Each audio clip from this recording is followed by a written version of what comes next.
El Duque y yo. Saga Bridgerton 1 por Julia Quinn. Capítulo 2. El nuevo duque de Hastings es de lo más interesante. A pesar de que su enemistad con su padre siempre fue del dominio público, ni siquiera esta autora ha podido descubrir la razón del distanciamiento. Revista de Sociedad de Lady Whistledown, 26 de abril de 1813. A finales de semana, Daphne estaba de pie en el baile de Lady Danbury, bastante alejada de la pista y de los grupos de gente. Estaba más cómoda así. En cualquier otra situación, habría disfrutado del baile como cualquier chica de su edad. Sin embargo, hacía unas horas que Anthony le había confesado que Nigel Berbrook lo había ido a ver hacía 2 días y le había pedido formalmente su mano. Otra vez. Obviamente, Anthony lo había rechazado. Otra vez. Pero Daphne tenía el presentimiento de que Nigel insistiría. Al fin y al cabo, 2 propuestas de matrimonio en 2 semanas no eran propias de un hombre que aceptara la derrota fácilmente. Lo vio al otro lado del salón, mirando de un lado a otro, y aquello hizo que Daphne se difuminara más entre las sombras. No tenía ni idea de cómo tratarlo. No era muy listo, pero tampoco era rudo ni tosco, y, a pesar de que sabía que tenía que acabar con aquel encaprichamiento, le resultaba mucho más fácil comportarse como una cobarde. Sencillamente, lo evitaba. Mientras consideraba la posibilidad de ir a esconderse a la sala de descanso de las damas, escuchó una voz familiar a sus espaldas. ¿Qué haces aquí escondida? Ella se giró y vio a su hermano mayor acercándose. Anthony, dijo, intentando decidir si se alegraba de verlo o si le disgustaba que se hubiera venido a meter en sus asuntos. No sabía que tú también vendrías. Mamá, dijo sonriendo. Cualquier otra palabra sobraba. Ah, dijo Daphne con un compasivo movimiento de cabeza. No digas más, te entiendo perfectamente. Ha hecho una lista de novias potenciales. Le lanzó a su hermana una mirada de agobio. La queremos, ¿verdad? Daphne soltó una risita. Sí, Anthony, la queremos. Es una locura temporal, dijo él. Tiene que ser así, no hay otra explicación. Hasta que alcanzaste la edad casadera, era una madre perfectamente razonable. ¿Yo? Exclamó Daphne. ¿Entonces todo es culpa mía? ¿Tú tienes 8 años más que yo? Sí, pero la fiebre matrimonial no se había apoderado de ella hasta ahora. Daphne se rió. Perdona que no sienta compasión por ti, pero yo también recibí una lista el año pasado. ¿De verdad? Por supuesto. Y últimamente me está amenazando con darme una cada semana. Me da la lata con lo del matrimonio mucho más de lo que te puedas imaginar. Los solteros son un reto, pero las solteronas son patéticas. Y, por si no te habías dado cuenta, soy mujer. Anthony soltó una carcajada. Soy tu hermano, no me doy cuenta de esas cosas, dijo él y la miró de reojo. ¿La has traído? ¿La lista? Cielos, ¿no? ¿En qué estabas pensando? La sonrisa se hizo más amplia. Yo he traído la mía. Daphne contuvo la respiración. No me lo creo. De verdad, solo para torturar a mamá, me pondré a su lado, la estudiaré detenidamente, sacaré las gafas. No tienes gafas. Anthony sonrió, la misma sonrisa maliciosa que parecía que todos los hombres Bridgerton dominaban. Me he comprado una solo para la ocasión. Anthony, no puedes hacer eso. Te matará y después encontrará la manera de echarme a mí la culpa. Cuento con eso. Daphne lo golpeó en el hombro, provocando un gruñido lo bastante fuerte como para que varias personas que pasaban por allí se giraran a mirarlos. Una buena derecha, dijo Anthony rascándose el brazo. Una chica no puede sobrevivir con 4 hermanos si no aprende a golpear fuerte, dijo ella cruzando los brazos. Déjame ver la lista. Después de haberme golpeado, Daphne puso los ojos en blanco e inclinó la cabeza en un gesto de impaciencia. Ah, está bien. Metió la mano en el bolsillo del chaleco, sacó un papel doblado y se lo dio. Dime qué te parece. Estoy seguro de que no ahorrarás detalles. Daphne desdobló el papel y leyó los nombres escritos con la elegante escritura de su madre. La vizcondesa Bridgerton había escrito los nombres de 8 mujeres, 8 mujeres solteras y de buena familia. Justo lo que suponía, murmuró Daphne.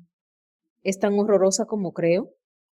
Peor, Philippa Featherington habla menos que una calabaza. ¿Y las demás? Daphne lo miró con las cejas arqueadas. En realidad tú no querías casarte este año, ¿verdad? Anthony hizo una mueca. ¿Y la tuya? ¿Cómo era? Hoy, gracias a Dios, anticuada.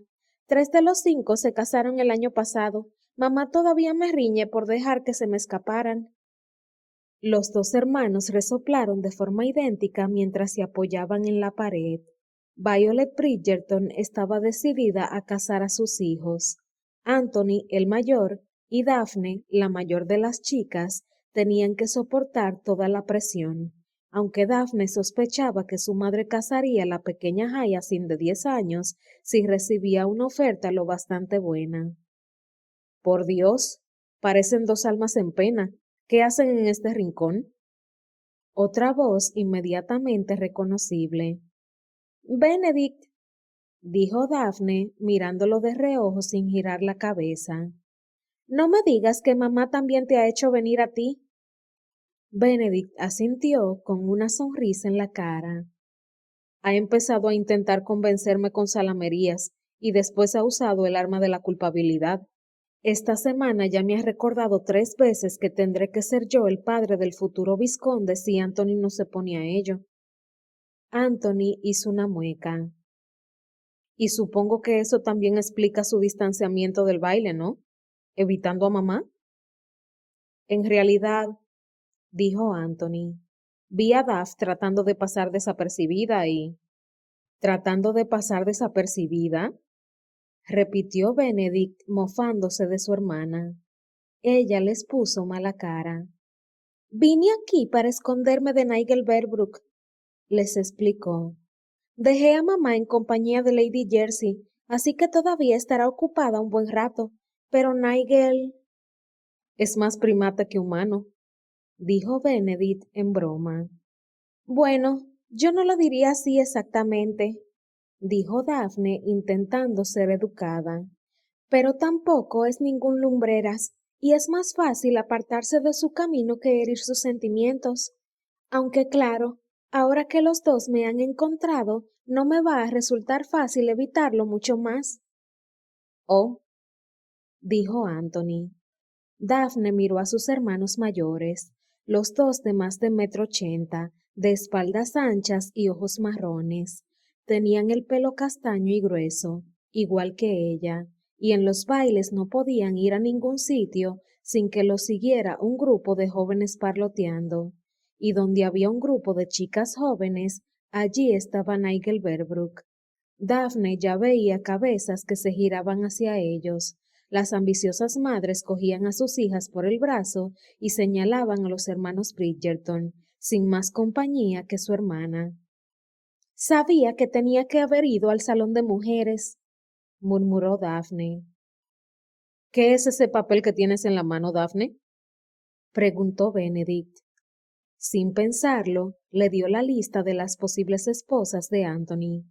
Ante la carcajada de Benedict, Anthony se cruzó de brazos y dijo, Intenta no reírte mucho a mi costa. El año que viene tú recibirás tu propia lista. Estoy seguro, dijo Benedict. No me extraña que Colin abrió los ojos sorprendido. Colin. Otro hermano Bridgerton se unió al grupo. Colin. exclamó Daphne abrazándolo fuerte. ¡Qué alegría volver a verte! ¿Dónde estaba tanto entusiasmo cuando llegamos nosotros? Le dijo Anthony a Benedict. A ustedes los veo cada día, respondió Daphne. Colin ha estado fuera un año entero. Y después de darle otro abrazo, retrocedió. No te esperábamos hasta la semana que viene. Levantó un hombro, un gesto que iba a juego con la sonrisa torcida. París ya no era divertido. Ya, dijo Daphne con una mirada muy perspicaz. Te has quedado sin dinero. Colin se rió y levantó las manos. Culpable de todos los cargos. Anthony abrazó a su hermano y dijo, Estoy muy contento de volver a tenerte en casa, Colin, a pesar de que el dinero que te envié debería haberte durado al menos hasta... Basta, dijo Colin todavía riendo. Te prometo que mañana podrás decirme lo que quieras. Esta noche solo quiero disfrutar de la compañía de mi querida familia. Benedict soltó una risa. Para llamarnos querida familia, debes estar completamente arruinado, dijo Benedict, pero al mismo tiempo se avanzó para abrazarlo. Bienvenido a casa. Colin, el más despreocupado de la familia, sonrió y los ojos verdes le brillaron de alegría.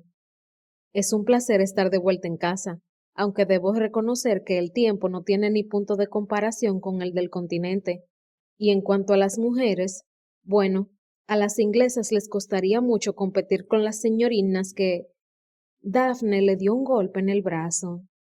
Recuerda que hay una dama maleducado. Pero no parecía enfadada. De todos sus hermanos, Colin era el más cercano a ella en edad. Solo tenía 18 meses más. De pequeños eran inseparables y siempre estaban metidos en algún lío.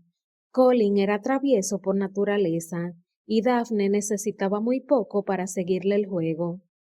¿Sabe mamá que has regresado? Le preguntó. Colin negó con la cabeza.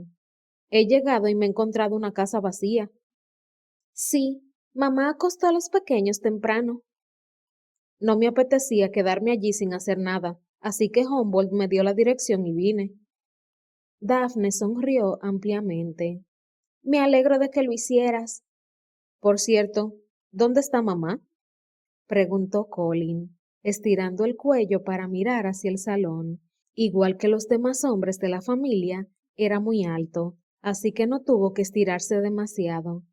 En la esquina, con Lady Jersey, dijo Daphne. Colin se encogió de hombros. Me esperaré a que esté un poco más cansada. No quiero que ese dragón me despelleje vivo. Hablando de dragones, dijo Benedict. No movió la cabeza, pero señaló hacia el lado con los ojos. Daphne miró y vio que Lady Danbury se dirigía lentamente hacia ellos. Llevaba bastón. Daphne tragó saliva muy nerviosa y se puso rígida. El sarcástico ingenio de Lady Danbury era ya conocido por todos. Daphne siempre había sospechado que, debajo de aquella coraza, latía un corazón sensible, pero aún así, uno siempre se ponía nervioso cuando se le acercaba. No hay salida, murmuró uno de sus hermanos. Daphne lo hizo callar y sonrió tímidamente hacia la señora. Lady Danbury levantó las cejas y cuando estaba a 1 metro de ellos se paró y dijo, No disimulen, ya me han visto. A continuación dio un golpe tan fuerte con el bastón en el suelo que Daphne dio un saltito hacia atrás y pisó a Benedict. ¡Ay! Exclamó su hermano. Ante la repentina mudez de sus hermanos, excepto Benedict, aunque aquel quejido no podía considerarse una palabra articulada, Daphne respiró hondo y dijo, Espero no haberle dado esa impresión, Lady Danbury, porque... Tú no, dijo Lady Danbury categóricamente.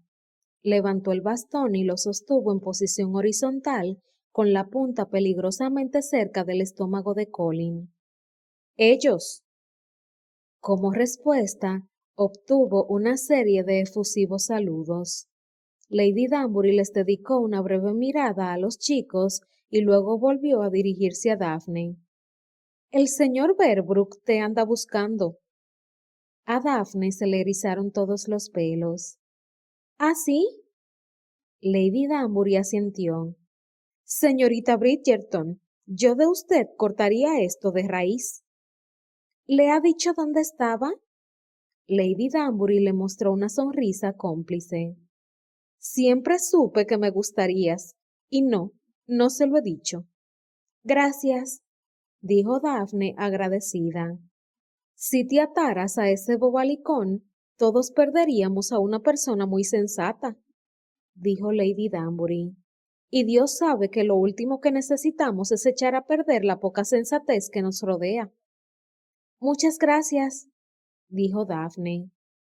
En cuanto a ustedes, dijo Lady Danbury agitando el bastón frente a los hermanos de Daphne. Me reservo la opinión.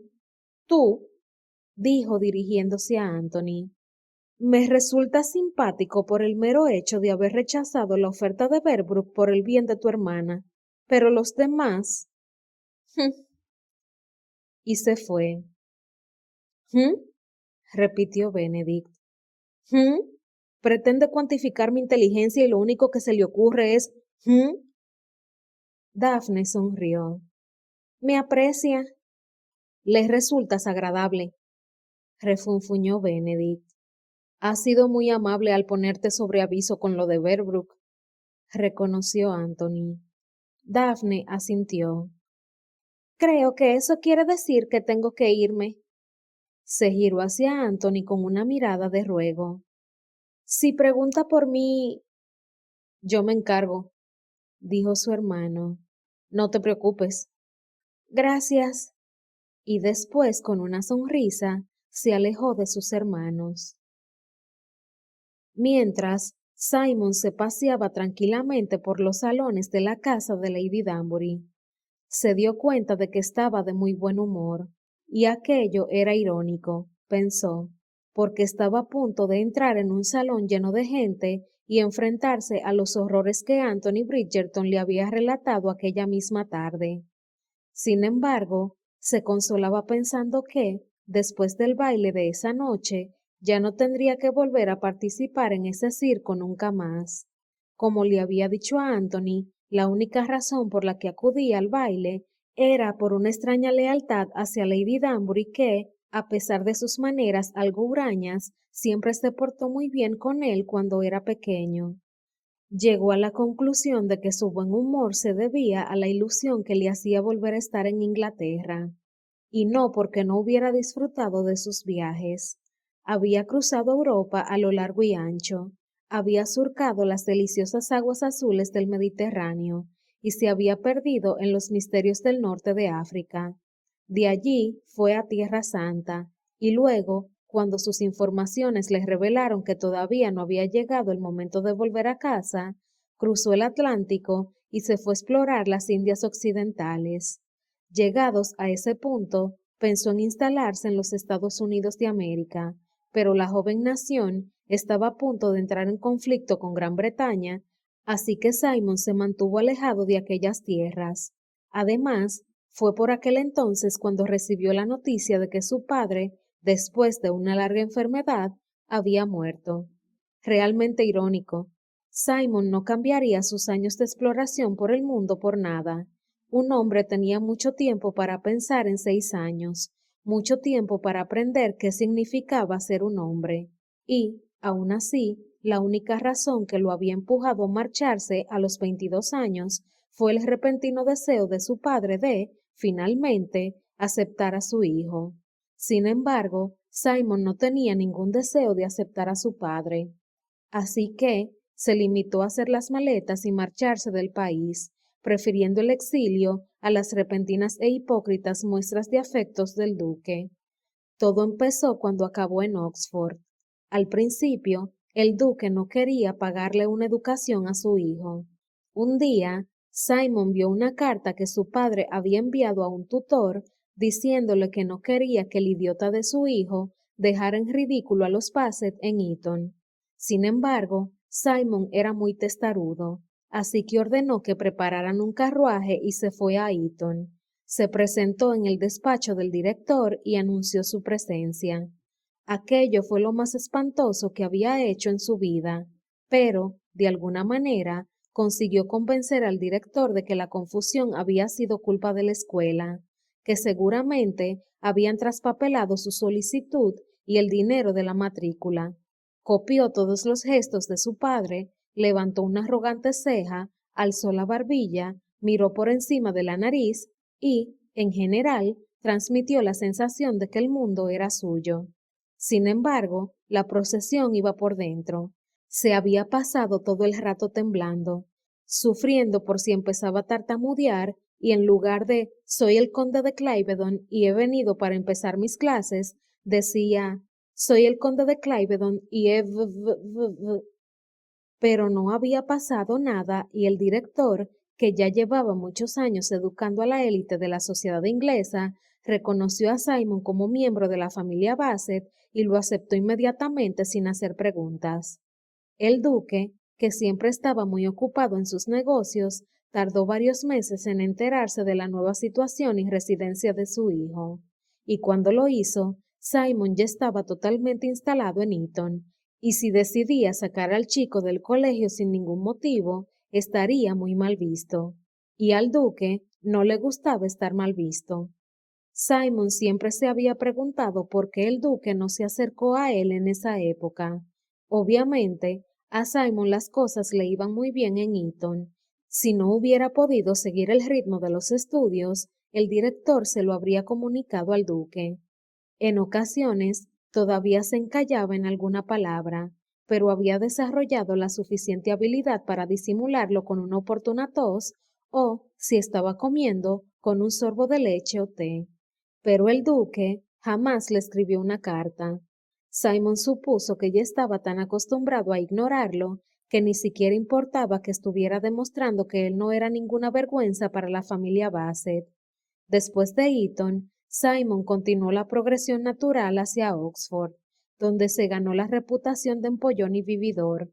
Para ser totalmente honestos, no se merecía la etiqueta de vividor más que cualquiera de los otros chicos jóvenes de la universidad, pero el carácter distante de Simon alimentó la leyenda. Sin saber muy bien cómo, se fue dando cuenta de que sus compañeros ansiaban su aprobación. Era inteligente y atlético, pero al parecer, lo que provocaba tanta admiración era su forma de ser. Como no le gustaba hablar si no era necesario, la gente creía que era arrogante, como debería ser un futuro duque. Como prefería rodearse solo de aquellos amigos con los que realmente se sentía cómodo, la gente dijo que era excesivamente selecto a la hora de elegir compañía, como debía ser un futuro duque. No era muy hablador, pero cuando decía algo, solía ser directo y a veces irónico, algo que le aseguraba la atención de todos a cada una de sus palabras, y como no estaba siempre hablando, como era habitual en los círculos sociales en que se movía, la gente se obsesionaba todavía más con lo que decía. Lo tacharon de sumamente seguro de sí mismo, tan guapo que quitaba el aliento y el espécimen perfecto de la raza inglesa. Los hombres le pedían su opinión sobre todo tipo de temas y las mujeres se desmayaban a su paso. Simon nunca llegó a creerse todo aquello, pero disfrutaba de su situación, aceptando todo lo que ofrecían, haciendo locuras con sus amigos y degustando la compañía de jóvenes viudas y cantantes de ópera que llamaban su atención, y cada aventura era más deliciosa al saber que su padre las desaprobaba todas. Sin embargo, resultó que su padre no desaprobaba del todo su comportamiento. Sin que Simon se enterara, el duque de Hastings se había empezado a interesar por el progreso de su único hijo. Empezó a pedir informes académicos a la universidad y contrató a un detective de Bow Street para que lo mantuviera informado de las actividades ociosas de Simon. Y, al final, dejó de esperar que cada carta que recibía detallara episodios de la estupidez de su hijo. Sería imposible establecer con exactitud cuándo se produjo el cambio, pero un día el duque se dio cuenta de que, después de todo, su hijo no había salido tan mal. El duque se hinchó de orgullo. Como siempre, al final, La sangre que le corría por las venas había acabado triunfando. Debería haber sabido que nadie con su sangre podía ser un imbécil. Cuando acabó la universidad con mención honorífica en matemáticas, Simon volvió a Londres con sus amigos. Obviamente, se instaló en sus aposentos de soltero, porque lo último que le apetecía era vivir bajo el mismo techo que su padre. Cuando empezó a acudir a fiestas, cada vez más la gente malinterpretó sus pausas como arrogancia y su reducido círculo de amigos como carácter exclusivo.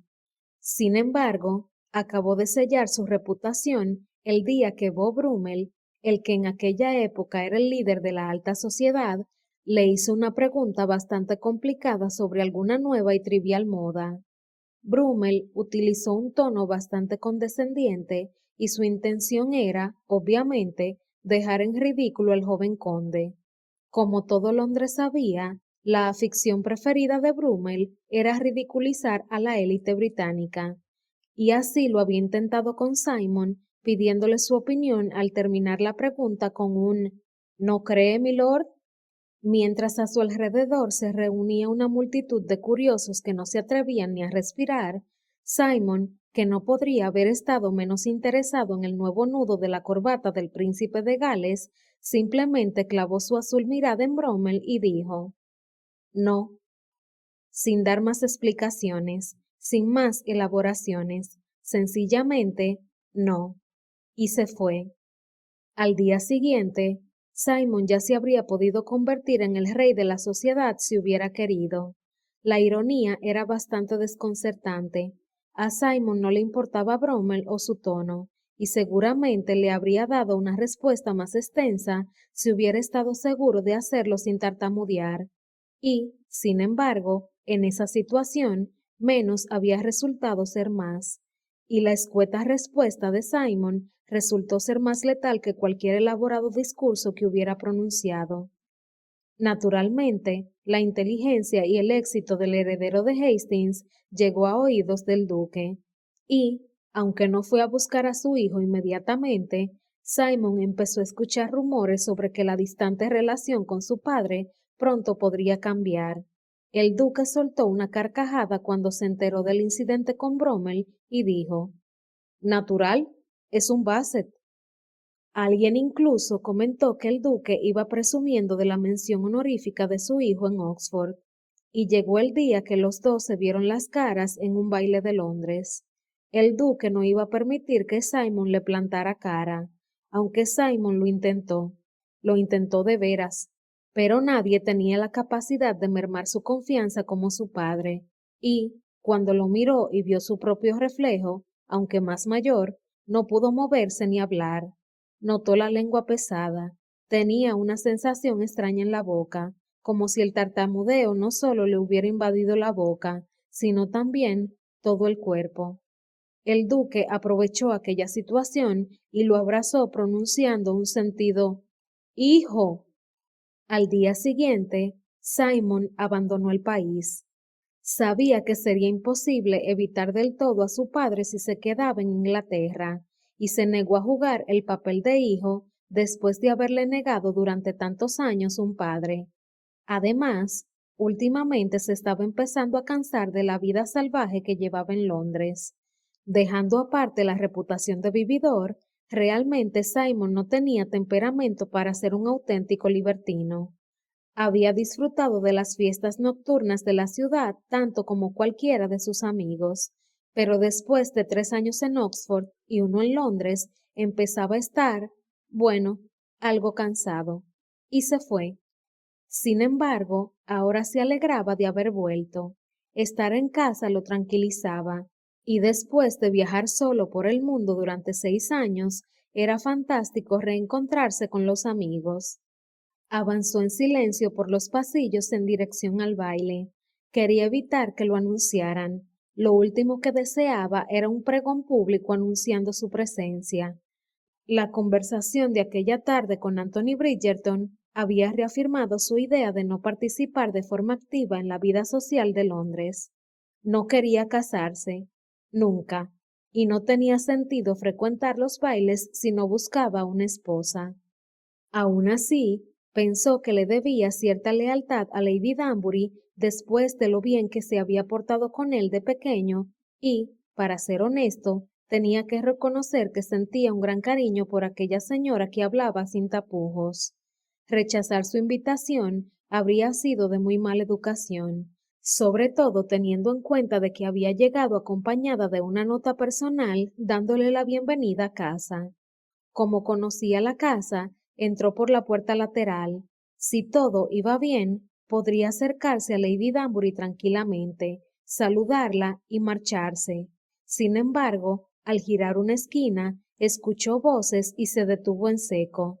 Contuvo un gemido. Había interrumpido un encuentro de enamorados. Maldita sea, ¿cómo escabullirse sin ser visto? Si lo descubrían, la consiguiente escena estaría llena de histrionismo, vergüenzas y un sinfín de emociones aburridas que no podría resistir. Sería mejor quedarse allí escondido entre las sombras y dejar que los amantes siguieran su camino. Sin embargo, cuando se disponía a retroceder pausadamente, escuchó algo que le llamó la atención. No, no. ¿Alguien había llevado a una dama a un solitario pasillo en contra de su voluntad? Simon no tenía grandes deseos de ser el héroe de nadie, pero ni siquiera él podría permitir tal insulto a una dama. Estiró el cuello y la dio la cabeza para escuchar mejor. Al fin y al cabo, a lo mejor no lo había escuchado bien. Si nadie estaba en apuros, lo que no iba a hacer era entrometerse. Nigel, dijo la chica, no deberías haberme seguido hasta aquí. Pero yo te quiero, exclamó el hombre muy apasionado. Solo quiero que seas mi esposa. Simon contuvo una carcajada. Pobrecillo, era doloroso escucharlo hablar así. Nigel, repitió ella con una voz sorprendentemente amable y paciente. Mi hermano ya te ha dicho que no me puedo casar contigo. Espero que podamos seguir siendo amigos. Pero tu hermano no lo entiende. Sí, dijo ella con tono firme. Sí que lo entiende. Maldita sea, si no te casas conmigo, ¿quién lo hará? Simon parpadeó sorprendido. Dentro del abanico de proposiciones, esta no entraría en el apartado de las románticas. Al parecer, a la chica tampoco le gustó. Bueno, dijo ella algo contrariada. No es que sea la única chica en el baile de Lady Danbury. Estoy segura de que alguna estaría encantada de casarse contigo. Simon se inclinó un poco para intentar ver algo de la escena. La chica estaba en la sombra, pero pudo ver al hombre bastante bien. Parecía abatido, con los brazos colgándole a los lados. Despacio agitó la cabeza. No, dijo muy triste. No es verdad, ¿no lo ves? Ellas. Simon sufría en silencio mientras Nigel intentaba encontrar las palabras adecuadas. Su titubeo era debido a la emoción, pero nunca era agradable ver a alguien que no consiguiera acabar una frase. Ninguna es tan agradable como tú, dijo Nigel por fin. Eres la única que me sonríe. Oh, Nigel, dijo la chica suspirando profundamente. Estoy segura de que eso no es verdad. Pero Simon sabía que solo lo decía por ser amable, y, cuando ella volvió a suspirar, le quedó claro que no necesitaba que la rescataran. Parecía tener la situación bajo control, y, aunque Simon sentía lástima por el pobre Nigel, sabía que no podía hacer nada. Además, empezaba a sentirse como un voyeur. Empezó a retroceder, con la mirada fija en una puerta que sabía que daba a la biblioteca. Al otro lado de la biblioteca había una puerta que comunicaba con el jardín de invierno. De allí podría ir a la entrada principal y volver al baile. No sería tan discreto como el atajo de los pasillos traseros, pero al menos el pobre Nigel no sabría que alguien más había presenciado su humillación. Pero entonces, a un paso de la oída, oyó gritar a la chica. Tienes que casarte conmigo, gritó Nigel. Tienes que hacerlo. Nunca encontraré a nadie. Nigel, basta. Simon dio media vuelta refunfuñando. Al parecer, al final tendría que acudir al rescate de la chica.